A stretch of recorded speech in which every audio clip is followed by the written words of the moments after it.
Vamos a hablar sobre alimentos, sobre nuevos alimentos y sobre algo que es muy cotidiano, que es el comer. Algo tan cotidiano que también llega a ser algo místico. Sí, que uno no cuestiona, capaz. Hoy vamos a enterarnos vamos a desmitificar un par de cosas, me parece. Vamos a indagar un poquito. Sí, y es algo que, digamos, tiene que ver con la cultura, ¿no? Con los pueblos, con la historia, con algo que nos identifica, que nos hace ser de una manera. Por eso tiene algo también de sagrado, ¿no? El hecho de comer y el contacto con la alimentación, que también tiene que ver mucho con el lugar donde estamos, donde crecimos, la tierra. Bueno, nos acompañan la chef Miriam Ikonikov. ¿Qué tal? Miriam, bienvenida. Muchas gracias. Muchas gracias por venir. La doctora Carolina Abuso Casati. Hola, ¿qué tal? ¿Cómo están? Bueno, y Mara Calmarín, que es una amiga de la casa ya. ¿Cómo estás, Mara? Hola a todos, muy bien, gracias por invitarme de nuevo. Bueno, muchas gracias, estamos muy contentos de que estén aquí con nosotros. Hago una breve presentación de cada una, pero bueno, después pueden ir comentando algo sobre su biografía. Miriam Ikonikov es chef, cocinera, emprendedora, empresaria. Ha trabajado en Francia, en la gastronomía, en hoteles 5 estrellas, una gran experiencia gastronómica. Me gusta el desafío de probar con nuevos alimentos. Uh-huh. Y cuando uno habla de nuevos alimentos, no está diciendo de voy a cambiar un poquito esto que ya está y lo hago mío, lo hago propio, sino de realmente ponerse a investigar a fondo como si la cocina fuera un laboratorio, que lo es. Uh-huh. Jugar un poco con la alquimia, jugando responsablemente, de tratar de lograr nuevos alimentos para que la comida sea un alimento, uh-huh. Para que el comer no solo sea satisfacción y el acto de comer en sí, sino que la comida sea un alimento. Uh-huh. Y bueno, estoy en ese rol de investigar dentro de la cocina hace unos 8 o 9 años y he logrado cosas buenas. Qué bueno, investigar desde la práctica. Exactamente, uh-huh. Desde el sabor, desde el ir probando, desde uh-huh. la prueba y error también mucho, ¿no? Sí. Y ahí aparecen cosas realmente muy buenas. Bueno, y nos acompañan también la doctora Carolina Abuso Casati, que es investigadora aquí en la Facultad de Ingeniería y Ciencias Agrarias en la UCA. ¿Qué tal? ¿Cómo están? Sí, es así, y bueno, también más allá de la parte de investigación científica, donde uno busca darle un marco a los alimentos, bueno, también me interesa mucho la cocina y saber el buen comer y comer saludablemente, así que bueno, desde mi puesto, desde mi trabajo, trato de investigar, por ejemplo, no sé, las frutas y verduras, que realmente qué compuestos tienen y cómo se puede aplicar eso tanto desde el punto de vista tecnológico como en la elaboración. Así que bueno, vamos a ver qué resulta. Carolina, vos trabajaste también en la formación gastronómicos, ¿no? Sí, trabajé muchos años en una escuela de gastronomía, uh-huh. Hablando un poco de las buenas prácticas, que eso uh-huh. está muy asociado a lo que es la elaboración de alimentos, porque bueno, ¿qué hay que hacer para no enfermarse también? Uh-huh. Que es una pata fundamental en todo lo que es la elaboración. Así que bueno, vamos a aportar también de ahí. Bueno, y Mara Calmarín, que es investigadora del CONICET, trabaja en el laboratorio de análisis sensorial, aquí también en la UCA, y bueno, también una gran experiencia en lo que tiene que ver con la combinación de los alimentos y la cuestión de la percepción, ¿no? Sí, he trabajado en la combinación de sabores, sí. Ya elaborados por otra gente. Yo no estoy tan cerca personalmente de la cocina porque no soy una buena cocinera, pero aprendí a comer, que eso está buenísimo. Y entonces trabajo en analizar sensorialmente los alimentos y ver cómo es que los percibimos. Y cómo esa percepción tiene que ver con dónde estamos, de dónde venimos, qué es lo que aprendimos a comer. Bueno, empecemos por ahí. ¿Qué sería aprender a comer? ¿Es para mí esa pregunta? Bueno, no, cuando yo digo desde mi lugar aprender a comer, es que muchos sabores son adquiridos. Uh-huh. Cuando decimos adquiridos es que aprendemos a que nos gusten. El dulce nos gusta a todos, porque es la leche materna, es el primer nutriente que tenemos, y para que respondamos a eso tenemos una reacción fisiológica natural a que nos guste el dulce. En cambio el amargo ya es otra cosa. ¿A todos les gustó la cerveza, el primer sorbo de cerveza que tomaron? No, sigue sin gustarme. Claro, sigue sin gustarme. Bueno, por acá también. ¿A todos les gustan los vegetales? La primera vez que como un vegetal así, sin mucha preparación, a lo mejor no tanto. Entonces, es el gusto amargo, por ejemplo, aprendemos a que nos guste. Por cuestiones sociales y de insistir y decir, esto te va a hacer bien. o queda recanchero si tomas esto, entonces ahí vamos y tomamos cerveza. Y el mate también es un gusto adquirido. Aprendimos en nuestra cultura que nos guste ese amargo que ya además viene de generaciones, y nos pasa, que vienen los extranjeros y le decimos, sí, esto es nuestro, tomate un mate. Les cuesta. El primer sorbo dice, esto es tan popular acá, ¿cómo pasó esto? Porque el amargo, en realidad, fisiológicamente, está asociado en la naturaleza con cosas que son más bien tóxicas. Todos los venenos naturales tienen un gusto amargo. Entonces, tenemos esa tendencia, es innato, de tratar de rechazar lo amargo. Y aprendemos a que nos guste lo amargo. Porque además las verduras tienen un montón de cosas buenísimas, Miriam sabe un montón de eso, que son necesarias, tenemos que comerlas. Entonces está bueno aprender, y por eso los chicos hay que exponerlos 3, 4, 5 veces un mismo alimento para que le empiecen a agarrar la vuelta. Entonces, si la primer cucharada no va, no importa, hay que insistir a la semana otra vez, a la semana otra vez, a la semana otra vez, y nos va a ir gustando. A veces lo logramos, a veces no, con todo no, pero lo aprendemos. Además de que tienen este estímulo de que en los dibujitos animados siempre hay un estigma contra el vegetal verde, ¿no? ¿Contra o a favor? Porque Popeye, bueno, por ahí claro, la generación es más antigua, ahí se me delató la edad.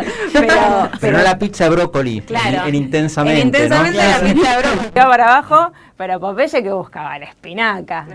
Entonces, hay un poco de todo, pero es verdad, hay que educar desde muy chiquititos, y con lo que vos tenés contacto de chiquito es lo que después te gusta más toda la vida. Bueno, ¿y qué pasa con los adultos, Miriam? ¿También hay que enseñarles a los adultos a descubrir alimentos? A los adultos hay que volver para atrás, que es por ahí un poquito más difícil que educar desde cero el paladar. Es más simple cuando a un niño, un bebé, empezás a darle todos los sabores, aunque lo rechacen, como dice Mara, insistir 1, 2, 3, 4 veces, que reaprender de grande. Porque uno ya tiene un montón de paradigmas establecidos. No, esto no me gusta. ¿Por qué? No sé, ¿lo probaste? No, nunca. Entonces digo, ¿cómo sabes que no te gusta si no lo probaste?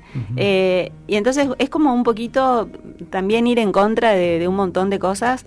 Pero la gente grande, ahora que hay una tendencia más consciente, más evolutiva hacia la alimentación, un poco más cuidándose también, y más curiosa, la gente joven está más curiosa de probar cosas nuevas, ahora se está tornando un poco más fácil, digamos, ¿no? Este reaprendizaje.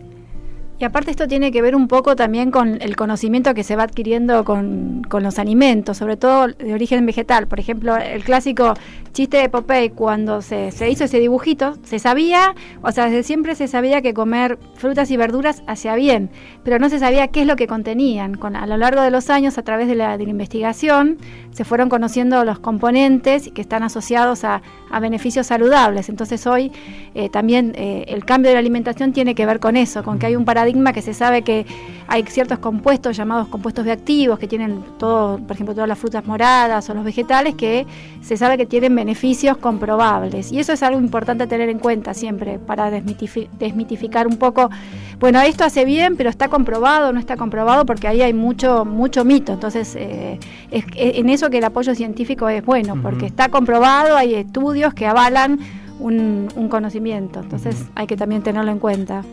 Vos, Miriam, hablás de la cocina orgánica.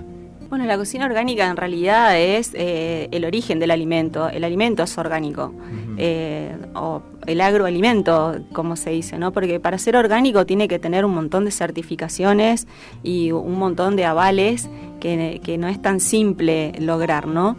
Yo hago una cocina cuidada, hago una cocina natural, hago una cocina donde el mayor componente es biológico activo, es decir, que las semillas están activas, que los productos están en proceso o de fermentación o de activación biológica, para tratar de lograr el mayor componente biológico posible, ¿no? Si recocinas un alimento, si lo descongelás y lo dejas mucho tiempo fuera, o sea, lo descongelas mal, si en el proceso tardás más tiempo del que tenés que tardar en enfriarlo y demás, eso agrava realmente la conducta biológica de lo que vas a comer, ¿no? El poder nutricional. Entonces, cuando se habla de cocina orgánica, de comida orgánica, en realidad estamos hablando de que todo el componente biológico realmente sea nutricio para el cuerpo. ¿Qué pasa con la conservación? ¿Qué aspectos hay que tener en cuenta para conservar los alimentos? Sobre todo cuando se apunta a lo masivo, ¿no? Pues la vida en las grandes ciudades implica que hay mucha gente que por ahí no tiene tiempo para buscar sus productos o para producirlos. Bueno, ¿qué pasa? ¿Qué aspectos hay que tener en cuenta para una correcta conservación de los alimentos? ¿Quién toma? Bueno, tomo la palabra. Carolina. Bueno, algo muy sencillo que yo siempre recomiendo y que lo aplico es, por ejemplo, el tema de sanitizar, que es la palabra correcta, todo lo que es fruta y verdura. Uh-huh. Uno puede tener en la cocina un pequeño goterito con lavandina y colocar una lechuga, la lava y la deja en un bol con 3 gotas de lavandina por litro de agua, 5 minutos, 10 minutos, y eso es fundamental y necesario para evitar cualquier contaminación que pueda venir a través de las frutas y verduras. Uh-huh. Eso es porque es muy común, a veces uno siempre, por ejemplo, asocia el famoso síndrome urémico hemolítico que se puede adquirir a través de Escherichia coli con carne picada o con carnes mal cocidas, y muchas veces se puede adquirir también a través de las frutas y verduras, sobre todo de los vegetales. Entonces es importante sanitizar los vegetales, a veces mucho más que una carne que a lo mejor uno la cocina y tiene también otra barrera. Entonces eso es algo importante. Más que nada también las carnes procesadas, ¿no? Esto de que me dice mi papá cuando cocinamos patis en casa, de usar un tenedor cuando está cruda y otro cuando está cocida. Sí, lo ideal es siempre tener, bueno, acá Miriam, ¿qué dice? A ver, Miriam, seguramente va a poder aportar desde el punto de vista de la práctica culinaria, es tener tablas diferenciadas para carnes crudas, para alimentos cocidos, y el problema que hay con la carne picada es que en general las bacterias siempre están sobre la superficie de una carne, y el interior es casi estéril. Cuando uno pica la carne, los trozos se mezclan y pueden quedar bacterias en el interior. Es por eso tan importante que se cocine correctamente las hamburguesas para evitar que queden bacterias en el interior vivas. Seguramente Miriam puede aportar. Es súper importante cuidar las tablas, cuidar dentro de la heladera misma también. Y otras cosas que se suelen usar para la parte de limpieza, ¿no? Es un poquito de solución de Lugol. Corregime si ¿qué sería estoy eso? diciendo. Es yodo. Es yodo rebajado, Uh-huh. que ya viene, ¿no? En la parte de hotelería a nivel Uh-huh. industrial se usa el yodo diluido. También para algunas semillas se usa bicarbonato para empezar a activarlas, y algunas, ¿por qué no?, usan vinagre, sumergir un poco los vegetales unos minutitos en vinagre, porque a veces cuando doy los talleres me dicen, no, pero le queda gusto a lavandina, lo que vos decís, después yo probé y le queda gusto a lavandina. Obvio que después hay que enjuagar, que ese es un paso, pero también un poco de acidificar el agua. Claro. Tiene su inocuidad. Sí, lo que hace la diferencia en realidad, eso a veces sucede en estas confusiones, como dice Miriam en un taller. Lo que hace el vinagre, más que nada, apunta a facilitar que se desprendan bichitos o insectos que pueden tener, porque el ácido desprende esa gomosidad. Pero lo que realmente destruye a las bacterias es la lavandina. Es cierto lo que ella comenta también con respecto a soluciones sanitizantes que se venden a nivel gastronómico, que a veces el ama de casa no tiene todavía, por lo menos en la Argentina, a nivel supermercado no se consiguen. Pero sí a nivel industrial hay, empresas que se dedican a sanitizantes para alimentos propiamente dichos. Pero es muy poquito. Imagínense que ustedes, si tienen un bote de 5 litros de agua, son solamente 3 gotas por litro, son 15 gotas. Después, al lavársela, a escurrirse ese vegetal, no queda a gusto. Es más a veces una sensación que lo que realmente sucede. Pero sí, es correcto, está bueno. O tomarse el tiempito de ponerlo en un gotero de verdad, para que sean 2 gotas, y no a veces el chorrito de lavandina, que es un montón de gotas. Claro. Y ahí sí ya queda como el alimento impregnado, aunque lo laves, con ese dejo a lavandina, ¿no? Pero bueno, es importante esto de lo que contabas de las tablas y el cuidado con los cuchillos, sobre todo el pollo también. Uy. Eso quería meter un poco, ya que metemos verduras por un lado y carnes por el otro, pero ¿qué pasa cuando hay contaminación cruzada? Bueno, también es importante un detalle, por ejemplo, tener en la cocina, aunque sea un jabón para las manos sanitizante, que hoy por hoy eso sí está muy difundido. Uno los consigue en la farmacia, a veces en el supermercado, un jabón sanitizante que también colabora, porque a veces uno, si está manipulando un pollo crudo y tiene que pasar a cortar un tomate, a veces por uno que se hace un enjuague rápido, no puede llegar a ser suficiente. Entonces conviene ahí tener siempre un jabón sanitizante de manos y al lavárselas también elimina rápidamente las bacterias que pueden quedar. Y el pollo también es uno de los alimentos más riesgosos o más sucios dentro de lo que es la cocina, por el tipo de jugos y demás, y que hay que tener cuidado al manipularlo, tratar de tener una tabla para carnes y otra para otro tipo de alimentos. Está bien, estos son todos consejos como en el mundo más hogareño, ¿no? Más pequeño de la cocina de cada uno. ¿Qué pasa a nivel de la industria con la conservación de los alimentos? ¿Qué tipo de cuidados tiene la industria en la producción de alimentos? Yo creo que son más o menos, el principio es el mismo, de cuidado, de evitar contaminación cruzada, buena limpieza, sanitización, solamente que es a una escala más grande y con productos más específicos y con sistemas, o sea, más sistemáticos que lo que podemos hacer en casa. Claro, existen, a nivel industrial existen normas de calidad que están, digamos, relacionadas con la inocuidad. Las básicas son las buenas prácticas de manufactura, que cualquier establecimiento gastronómico o industrial las debe cumplir, y después hay otras normas de calidad que, bueno, que engloban estas buenas prácticas, y además todos los, digamos, los empleados de una industria tienen que tener un curso de manipulador de alimentos para poder conocer estas nociones básicas, pero como dice Mara, digamos, a nivel hogareño es a escala mayor en una industria, pero sí, deben y aparte después son específicas según el tipo de industria. No es lo mismo trabajar en una industria pesquera, en una láctea, que en una panadería o una elaboración de galletitas. Pero bueno, hay normas básicas que todos tienen que respetar y cumplir. Que también se aplica en el ámbito de un restaurante, ¿no? Totalmente, debe aplicarse, ¿no? O sea, todo obrero o todo profesional que manipula alimentos debe tener su carné de manipulación de alimentos y su carné apto, ¿no? para que habilita que hiciste los cursos donde, por ejemplo, decías de lavarse las manos. Es muy común decir, ¿dónde te lavas las manos? ¿En la cocina? No, las manos se lavan en el toilet. Por ejemplo, ¿no? Un pequeño detalle antes de entrar a la cocina que tenés que aprenderlo en los cursos, porque uno da por hecho que te podés lavar las manos en la misma cocina y no es así. O sea que fíjate que uno aprende casi desde cero, desde lo más básico, cuando tiene que hacer esto y entrar a una cocina, si es profesional, un hotel, un restaurante o lo que fuera. Sí, hay en general, como dice Miriam, se trata de no usar la misma pileta si se puede para lavarse las manos que para lo que es digamos, en la manipulación del alimento. Hay lo que llaman las estaciones de lavado de mano, donde en general hoy por hoy ya son más comunes y que eso puede estar en un costado de la cocina, y es fundamental, y aunque uno cree que es algo básico, mucha gente no aplica el lavado de manos o no lo sabe, lo tiene que aprender, y hay técnicas de cómo lavarse las manos y eso disminuye muchísimo todo lo que es digamos, el riesgo de contaminación. ¿Qué pasa con los alimentos caseros? Esto de, bueno, compro algo casero porque es más natural, es más sano. ¿Es tan así esto? Es una trampa a veces ser alimento casero. En realidad, uno a veces tiene esa cuestión de desconfiar de la industria porque dice, no, que ponen... Porque acá estamos hablando de la preservación, o sea, cómo conservar el alimento desde el punto de vista microbiológico antes de prepararlo. Después está lo que se le agrega para que ese alimento tenga una vida útil más larga, ¿no? Entonces la industria muchas veces agrega conservantes para que el alimento tenga una vida útil más larga y no se contamine una vez terminado.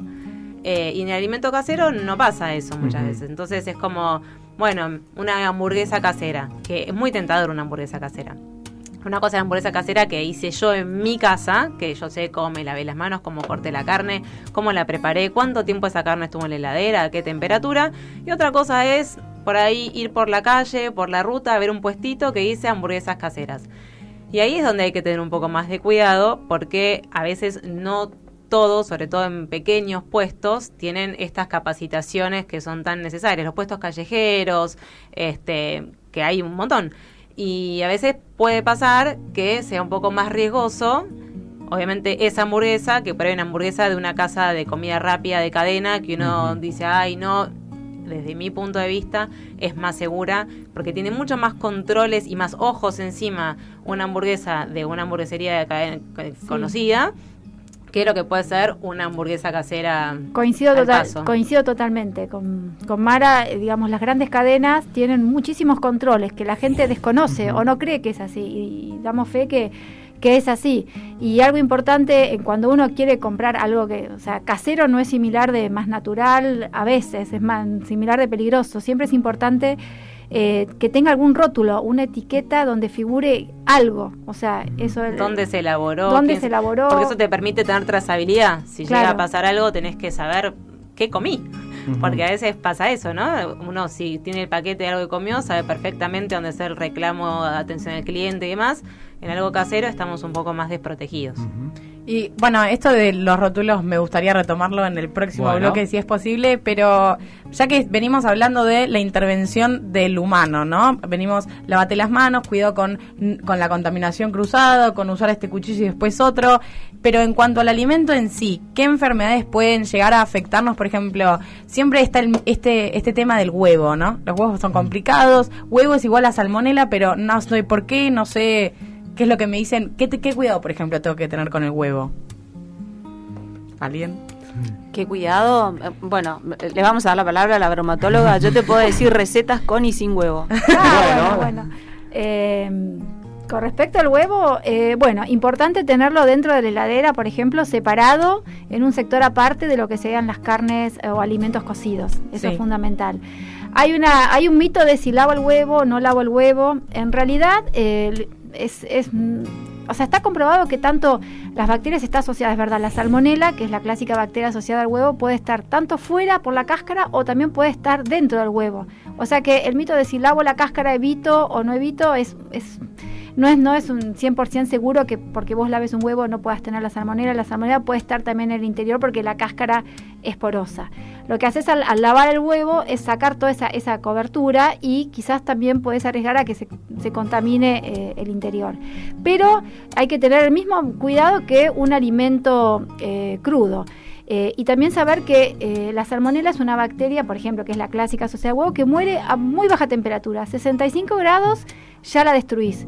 Entonces, la yema de huevo coagula 80, entonces vos tenés un rango de 15, 20 grados, o sea, 10 grados de temperatura, donde vos podés hacer preparaciones calentando el huevo y no llegar a coagular. Entonces podés jugar con eso, sobre todo en recetas que vos querés obtener una crema inglesa o algún tipo de elaboración. Sí, ahí Miriam me va a dar la palabra, me va a ayudar. Hay preparaciones que sí se han cambiado, por ejemplo, todo lo que son merengues. Antiguamente un merengue vos lo hacías batiendo claras con azúcar. Hoy por hoy se hace una técnica donde se calienta, un breve calentamiento de la clara de huevo por encima de los 63, no llegando a que coagule, donde vos te aseguras de destruir y todavía tenés la clara activa para poder lograr preparaciones como un merengue. Sí, además se le agrega un almíbar que está a 123, 124 grados, que es para hacer el merengue italiano, el merengue suizo, el merengue francés, que quieras, que ya termina de matar lo que quedó. Sí. Y cuando se habla de huevo hay que acordarse que uno está hablando de un alimento que está vivo. O sea, que es un embrión, en algunos casos, ¿no? Porque está fecundado o a veces no, pero que eso tiene un proceso, o sea, se va degradando, no es que el huevo es eterno y lo puedes tener ahí en la heladera 6 meses y no pasa nada, es el huevo. No, va perdiendo humedad, se va poniendo cada vez más porosa la cáscara, va perdiendo nutrientes y va entrando aire, ¿no? Entonces ahí también hay varias técnicas para ver si el huevo está apto o no, que es si flota o si va al fondo. Es verdad esa, Sí. es verdad. Y cuando uno lo hace duro, a veces cuando uno lo corta, y si la yema está casi en el fondo, es porque perdió elasticidad. En general, la yema de huevo está, digamos, tomada de ambos extremos por ciertos elementos que hacen que sea elástico. Cuando va perdiendo esa elasticidad es cuando uno encuentra la yema de huevo casi en el fondo, y ahí se da cuenta si el huevo estaba fresco o no. Bueno, ya la cuestión de la fecha de vencimiento es un estándar, ¿no?, de la industria alimenticia. Los alimentos igual, con la fecha de vencimiento no hay que tener miedo, en el sentido que no es que es una fecha límite y al día siguiente explota la heladera. La idea de la fecha de vencimiento es hasta cuándo es inocuo, pero además hasta cuándo es rico. Por lo general, lo que te delimita la fecha de vencimiento es la parte sensorial. porque ningún alimento envasado tiene que tener bacterias que puedan desarrollar y ser nocivas para la salud. Entonces, si el alimento está cerrado, yo tengo un dulce de leche cerrado o una leche cerrada y se me pasó la fecha de vencimiento, ahí adentro no tiene que haber nada que pueda ser malo, que me pueda ser perjudicial para la salud. Sí, una vez que yo abrí la salsa de tomate y dejé la cosa en la heladera y la dejé 15 días, bueno, obviamente puedo tener un hongo tremendo arriba y eso ya no tiene que ver con la fecha de vencimiento. La fecha de vencimiento es cuando el alimento está cerrado, cuánto tiempo lo puedes mantener. Y a veces pasa que dices, está vencido, y lo abrís, y lo primero que pasa es que no es atractivo ni rico para comer. Ya lo rechazas solo el alimento. Claro, pero no te va a hacer mal de por sí. Pero no te tiene que hacer mal de por sí el alimento. No es que tenés una bomba de tiempo y que la mirás y dices, no, venció, ¿y ahora qué hago? La leche pasa un montón. Tengo el sachet por ahí cerrado y venció porque tiene una vida útil más corta, un sachet de leche, y lo abrís y lo lees y no sabes bien qué hacer. Bueno, como mucho va a estar ácido, pero nadie tiene que enfermarse por una leche cerrada que vence. Buenísimo saber esto. A mí, mis papás me llaman mucho la atención por esto, pero me dicen, no hay que cumplir a rajatabla la fecha de vencimiento porque es una cuestión, como vos decís, más de sabor, no siempre. Pero yo quiero saber en qué alimentos es absoluta la decisión de esto no. Te vas a dar cuenta sola, por ejemplo, un yogur. Sí. En Claro. un yogur te das cuenta enseguida, porque el yogur por lo general lo tenés cerrado, lo abrís, se pasó la fecha de vencimiento y vas a ver que está mucho más ácido de lo que tiene que estar. En realidad lo que está comentando Mara es que el alimento comienza a alterarse, que no es lo mismo que un alimento contaminado, porque vos podés tener un alimento contaminado que no cambia sensorialmente y quizás está riquísimo y sin embargo te provoca una enfermedad. En cambio el alimento alterado generalmente lo rechazás porque sensorialmente ya se degradó y no es agradable al paladar. Y igualmente, hablando de la fecha de vencimiento, hay muchos alimentos que te dicen que a veces pasada la fecha de vencimiento se puede consumir. O sea, eso depende de los alimentos. Sobre todo todos los alimentos conocidos como no perecederos, claro. ¿Sí? En general, el alimento fresco, el que necesita de frío, es el que se deteriora más rápidamente. Bueno, Miriam, me imagino que en la cocina, digamos, de autora, hay mucho de alimento fresco, ¿no? Sí, al menos yo pretendo y en la red que me muevo de cocineros pretendemos usar alimentos no solo frescos sino estacionales, es decir, frescos porque son sin enlatar o sin procesar y aparte de estación, es decir, ¿qué te está ofreciendo ahora el otoño? ¿Qué hay ahora en este momento? ¿Qué está produciendo en este momento el campo? ¿Qué tiene... el mes de junio para comer? Entonces no solo estás comiendo lo natural, sino también lo de estación y te garantizás de alguna manera de comer variado, ¿no? ¿Y qué pasa con los alimentos que tienen una gran duración de conservación, como por ejemplo, no sé, el atún que está en una lata 4 años? Justo hablando de eso, este año tuve la experiencia de poder participar de una feria digamos, en Mar del Plata. Masticar. Sí. Y justo, digamos, participé en una charla con la industria conservera de alimentos enlatados de atún y justo hablando de ese tema. Y ahí uno siempre aprende algo nuevo, por más que cree que a veces la facultad tiene toda. Y ellos me comentaban que en realidad el atún enlatado no tiene ningún tipo de conservante. O sea, mostraban las fotos de la planta donde se elabora, el atún se trae fresco, se cocina y se enlata y en ese caso se esteriliza, que la diferencia es un proceso térmico donde puede llegar, digamos, se destruye cualquier tipo de forma de microorganismo. Entonces es por eso que sí, que si está bien esterilizado y enlatado, el alimento es natural, por así decirlo. En el caso de un pescado es algo que puede ser aplicable. De hecho, la historia cuenta que, bueno, el proceso de enlatado se inventó, por así decirlo, en la época de Napoleón y todavía hay latas de que han tenido 200 años y se han abierto y han sido hasta comestibles. Pero en general, si es un buen proceso de enlatado, muchos no llevan conservantes adicionales. Por ejemplo, en el caso del pescado. Por supuesto que está cocido y no es lo mismo que partir de un pescado fresco para elaborar, pero es una alternativa en ese caso. ¿Y qué pasa con las verduras? Tendríamos que tener la costumbre de pasar todos los días por la verdulería y la frutería y comprar, ¿no?, lo que está bueno en ese momento, pero a veces por una cuestión de practicidad acudimos a la verdura congelada. ¿Qué pasa con los atributos de esa verdura? Sí, lo que le pasa también a la verdura congelada es que es un desafío distinto a la hora de cocinar, y acá por ahí Miriam me va a contar un poco más, pero lo que le pasa a la verdura cuando se congela es que sabemos todos, o nos recordamos, que el agua al congelarse se expande. Entonces, cuando tenemos el agua que está dentro de las células de los vegetales, se congelan, el agua se expande y rompe mucho el tejido celular. Por eso nos pasa que por ahí tenemos una espinaca congelada y en cuanto la sacamos, si la quisiéramos comer en una ensalada, queda como toda babosa. Y decimos, ay, ¿qué le pasó a esta espinaca? No le pasó nada grave, lo único que le pasó es que se rompieron esas células, entonces la única forma de comerla es cocida, saltada o, digamos, la tenés que comer caliente y cocida para que esa textura acompañe lo que uno quiere. Y en ese proceso se pierden algunos nutrientes, pero siempre es mucho mejor que no comer verduras. Claro. Y en la cocina no se usa Se trata que no, algunas cocinas donde tenés realmente mucha producción, se busca el ultracongelado, que el ultracongelado se hace en túneles con nitrógeno, entonces el proceso de congelamiento es tan rápido que la estructura de la célula no se rompe con tanta facilidad, entonces tenés frutas como más enteras o vegetales más enteros, ¿es así, no? Sí, por ejemplo los frutos rojos se usan mucho.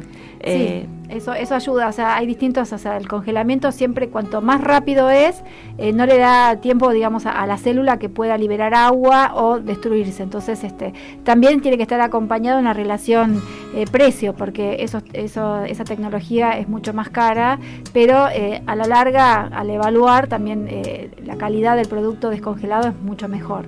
Y en la cocina de autor vale la pena, ¿no? Sí, totalmente. Obvio que vale la pena tener alimentos frescos y también un montón de que ahora, sí, la tendencia gastronómica es un poquito empezar a buscar alimentos en el suelo nativo, es decir, que hay en Corrientes, que hay en Jujuy, que hay en Tierra del Fuego. ¿Sí? No como un alimento homogéneo que lo podés conseguir en toda la Argentina, porque no lo es, o sea, nuestro territorio es muy amplio, entonces tiene diferentes climas, suelos, en un lugar tenés mar, en el otro tenés montaña, entonces obviamente que nuestra geografía y nuestra expansión no nos ofrece lo mismo. Entonces es como un nuevo compromiso que estamos haciendo todos los cocineros de empezar a incursionar en qué tenemos en nuestro lugar de origen, ¿sí? Como algo más autóctono, más nativo, y aportarle desde ahí a la gastronomía nuevos sabores, ¿no? ¿Qué me ofreces si voy a Corrientes? Milarró. Bueno, ¿cómo es eso? El milarró es una carne vegetal hecha a base de lentejas y arroz. El arroz es correntino, por ejemplo. Yo tenía una pregunta en cuanto a estas verduras congeladas y la cadena de frío, ¿no? Esta cadena de frío famosa por lastimar algunos alimentos, es decir, cuidado que no se corte. Yo vi en internet, ¿no?, que si uno ve, por supuesto, vos decías que si la verdura al descongelarse va a largar agua, ¿sí? Y si se recongelara, se haría como un bloque de hielo, digamos. Es cierto. Es el que muchas veces sacamos del freezer. Hay que evitarlo, no pasa nada. Si se recongela, ¿después me afecta de alguna manera? Mira, siempre hay algo que es importante saber, que los vegetales, por más que sean congelados, siempre tienen que ser cocidos, o sea, cocinados. Después, uno, por más que lo compre congelado, siempre hay que darles por lo menos un golpe de hervor o que lograr, digamos, un tratamiento térmico, porque congelado no es sinónimo de que no contiene bacterias. Entonces eso es algo que a veces no se sabe. De hecho, en la carrera de alimentos de acá de la facultad, en la materia que estoy, que es microbiología de los alimentos, analizamos alimentos congelados y nos hemos encontrado con sorpresas no gratas de la composición que encontramos desde el punto de vista microbiológico en el alimento crudo. Por eso siempre hay que considerarlo un alimento crudo. Lo que podés perder es calidad. Generalmente, como dice Mara, lo vas a encontrar con hielo, hecho un bloque, y va perdiendo calidad porque ha sido descongelado y largó jugos, perdió agua, y depende, eso lo evaluás en el momento de la cocción, si este es un bloque duro y perdió calidad el producto. Pero en cuanto a afectarnos a nosotros, no nos tenemos que preocupar. No, si vos lo cocinás correctamente y seguís las instrucciones que dice el paquete, porque en todos te van a asesorar que lo tenés que por lo menos sumergir en agua hirviendo, o sea, según el alimento que se trate, si vos respetás eso, el producto no te va a dañar. Y quería aclarar algo que me gustó que dijo Miriam con respecto a las zonas autóctonas. Es cierto, por ejemplo, nuestro país, la zona de la Patagonia, los frutos rojos que crecen ahí tienen una composición, química muy diferente a otros lados. Y eso tiene que ver a veces con las condiciones agroclimáticas. Entonces está bueno respetar y buscar los alimentos de las zonas donde son originarios, porque la composición es totalmente diferente. Miriam, en esta propuesta del Mil Arroz, ¿no? Alguna vez te escuché decir que vos procurabas este desafío de llevar las cuestiones nutricionales y de sabor de la carne al ámbito vegetal. ¿Tiene que ver con eso? Sí, fue un desafío muy grande que ya empezó hace más de 4 o 5 años, de lograr texturas similares o sucedáneas a lo que se llama la carne, ¿no? Lograr texturas, hace un par de años se empezaron con las hamburguesas a base de lentejas y demás, pero una hamburguesa tiene una textura totalmente distinta porque se desgrana. Entonces, mi desafío fue lograr algo similar a la milanesa. Mara la conoce, la probó. Es riquísimo. Tiene un panado como una milanesa y bueno, está hecho a base todo natural de lentejas y arroz y tiene todo su aporte, ¿no? O sea, entre la alianza del cereal y la legumbre lográs lo que sería la proteína, que siempre digo que tu comida también sea alimento, no solamente que sea comida. Y bueno, ahí estamos, va avanzando y queremos que todos la conozcan, ¿no? Qué bueno. Sí. Bueno, y esta, relación entre lo rico y lo sano, porque a veces también está la idea de, bueno, comer sano es comer no tan rico, medio aburrido, comer, lechuga o ese tipo de cosas. Se puede comer rico, obviamente, comiendo sano, saludablemente. Se puede comer rico, sano y económico. Yo te agregaría ese tercer factor, claro, que a veces dicen comer sano es carísimo, sí, y yo te digo no, más caro es enfermarte. Pero sin llegar a ese extremo, comer rico, comer sano y comer económico es una cuestión de organización, claro, nada más. Y bueno, obviamente ponerte curioso, empezar a leer, empezar a mirar.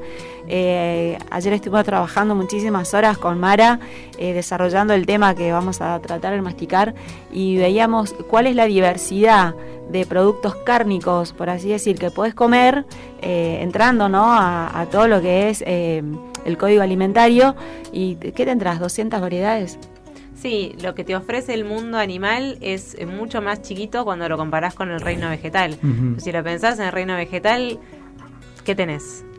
Tenés frutas, verduras, legumbres, flores que son comestibles, después tenés aceites, tenés un montón de aderezos, semillas, de todo, alcoholes que también vienen de las frutas. Entonces, y el mundo animal es mucho más chiquito, y sobre todo lo que comemos. Y así todo lo tenemos como nuestro foco muchas veces, porque es más fácil. Claro, y porque es lo que conocemos más. Claro, ahí también hay una cuestión cultural, ¿no? En eso me parece la cocina argentina, esto del asado, de la carne asada, que es algo muy minimalista y simple. Totalmente. Pero sí.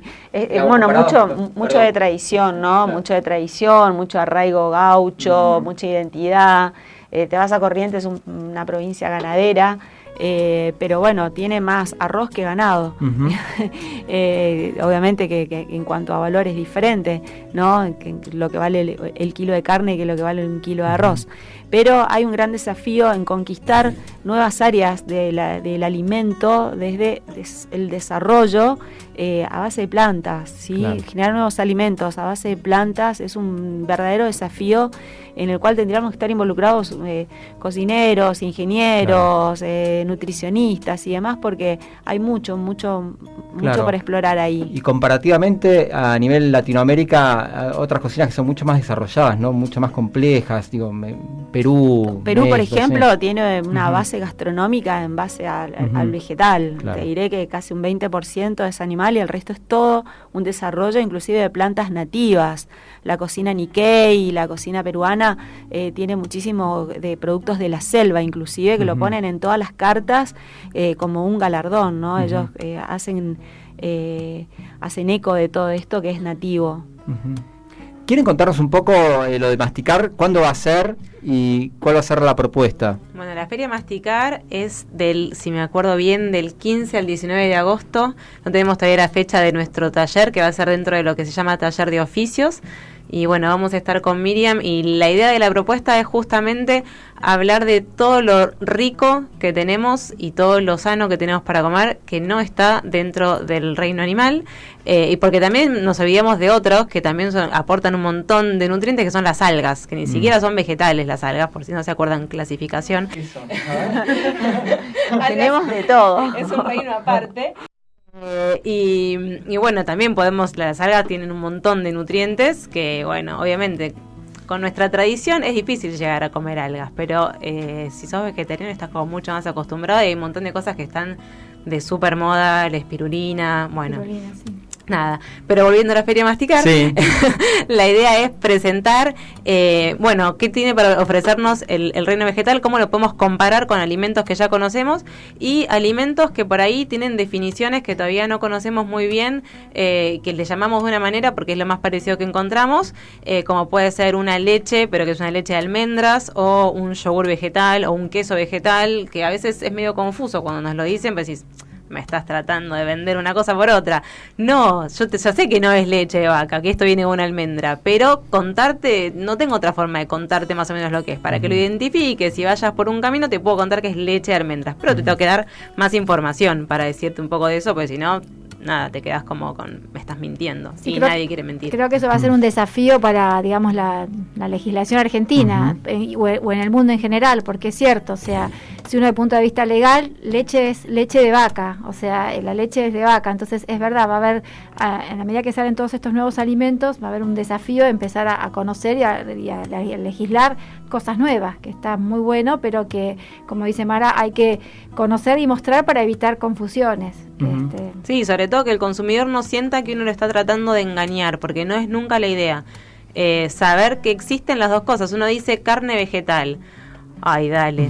Pero la idea es eso, es que tiene una textura muy similar a la carne para que tu cabeza pueda asociar eso. Necesitamos un preconcepto, una idea de qué es lo que vamos a comer para prepararnos para eso. ¿Qué nos pasa? Cuando ves algo en un vasito decís, ¿qué será esto? Por ahí pensás que es agua, tomás y era vodka, opa. Entonces necesitas tener una idea de qué es lo que vas a tomar, qué es lo que vas a comer. Entonces yo te doy algo y te digo, bueno, es como es blanco porque se parece a la leche, pero no viene de un animal, viene de la almendra. Ya tenés como una asociación por dónde va tu cerebro para ir a tomar. Pero ahí necesitamos hacer todo un intercambio con el consumidor para ver cómo llegar a esos nuevos alimentos, ¿no? Una mayonesa sin huevo. Una mayonesa sin huevo. ¿Cómo sería? Una mayonesa sin huevo no usás huevo, entonces, claro. Bueno, ¿cómo la llamamos si no tiene huevos? Porque nosotros identificamos a la mayonesa partiendo del huevo. Y se están llamando lactonesas por ahora, ¿no? Pero habría que buscarle nuevos nombres para que la gente, justamente el consumidor, no crea que es un engaño o una falsa mayonesa o una no mayonesa, sino un nuevo alimento desarrollado a partir del mundo vegetal y no de lo tradicional que ya está desarrollado. Sí, ya casi nos quedamos sin tiempo, pero alguna mención ayer hablábamos un poco con Mara, sobre la repostería, ¿no? Y el lugar del azúcar. Ahora el azúcar es enemigo público número 1, prácticamente. Entonces, claro, pero ¿cómo se reemplaza para que también se cumplan las cuestiones que tienen que ver con la cocción, ¿no? De una torta o de un postre. Hay muchas formas de suplirla, sí, por así decir. Bueno, tenés la stevia y tenés un montón de mismos vegetales que te aportan el azúcar necesaria para que tenga dulzor. Otra cosa es la coagulación que lográs con el azúcar. Entonces, mira, justamente mañana voy a ir a un taller muy bueno que es postre sin azúcar. Ah, mira vos. Sí, todo ¿Dónde el taller, va a ser? Bueno, se va a poner contento Máximo Cabrera, pero lo da él y sí, son como 6 postres muy complejos y ninguno lleva azúcar. Así que después en la próxima, bueno, próximo programa de radio te cuento lo que aprendí. Bárbaro, buenísimo. Bueno, entonces les decimos muchas gracias, fue un gusto conversar con ustedes, Mara Galmarini, Miriam Mikonikov, Carolina Buzo Casati. Gracias. Muchas gracias a ustedes, chicos, Gracias por recibirnos. Y espero que sea hasta una próxima vez, en serio. Seguro. Bueno. Muchas gracias. Hay mucho por hablar de alimentos. Mucho. Muchas gracias. Gracias. Gracias.